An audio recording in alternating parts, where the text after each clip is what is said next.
Hey, I want you to understand this. The more lonely you feel, the more depressed you feel, the more the need for having company, isn't it?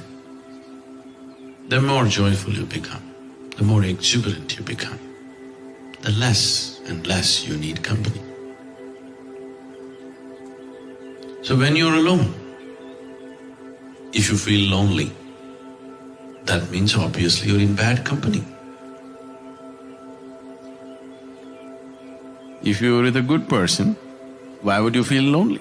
You'd feel great, exclusive, isn't it? So, your exuberance is not manufactured. If it is manufactured, yes, you need company. Now people's idea of exuberance is, let's talk, let's dance, let's listen to music, let's do this, let's do that. Not necessarily. You can just sit quietly here and be absolutely exuberant. If you're exuberant by your own nature, if the life has become exuberant, activity is just a consequence.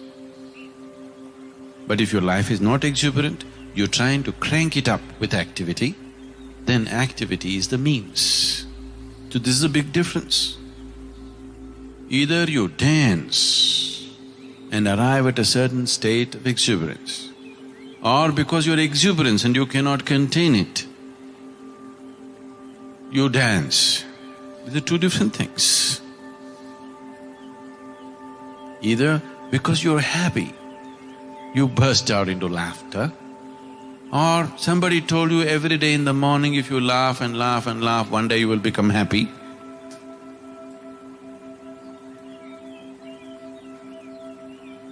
These are two different ways.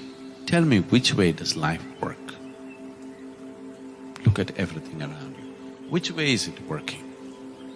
Because the exuberance in the stem could not be contained, it flowered, isn't it?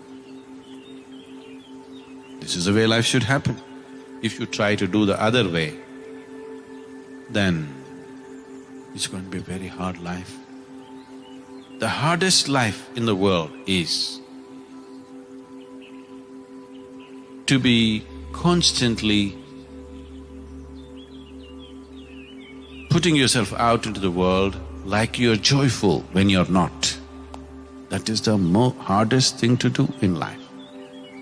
When you're not happy, to show everybody that you're happy, it costs phenomenal amount of life. Have you noticed this? Some people are there, when they're happy, when they're not happy, they're not happy, they just show it to everybody, the whole world knows their thing. Their act of life, everybody knows. Some people manage all the time, but it takes phenomenal amount of energy to keep it up like that. You will grow diseases in your body, I'm telling you. You will grow lumps and tumors in your body if you try to constantly put on an act. This is happening all over the world. If you make your mind in a certain way, you will do that. You never do anything steadily, you're off and on, off and on, off and on. Your joy is off and on, your misery is off and on, never on. If you become utterly miserable, you will see the consequence of it. If you become utterly joyful, you'll see the consequence of it. If you become utterly angry, you'll see the consequence of it. You don't see the consequence of anything because you're always off and on, off and on, off and on.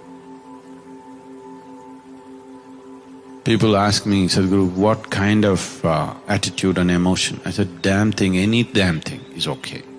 You want to be angry? Be angry, 24 hours, non-stop. You will get realized. I'm not joking. You like love? Be loving 24 hours, you will get realized. You want to be depressed? Depression, no, that's not an attitude, that's a pathological problem. It'll make you sink elsewhere.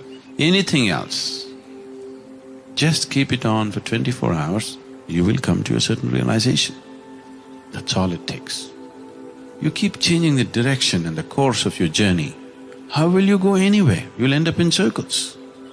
Which way you want to go, I am not deciding. Go wherever you want to go, but steadily. Not every day altering it, altering it, altering it. Everything, every cell, every atom in the existence can be a doorway to the beyond if you go steadily at it. But the problem is people keep shifting and shifting and shifting. For them to say, our attention spans are very short, they think they've progressed. They can't listen to anything, they can't do anything.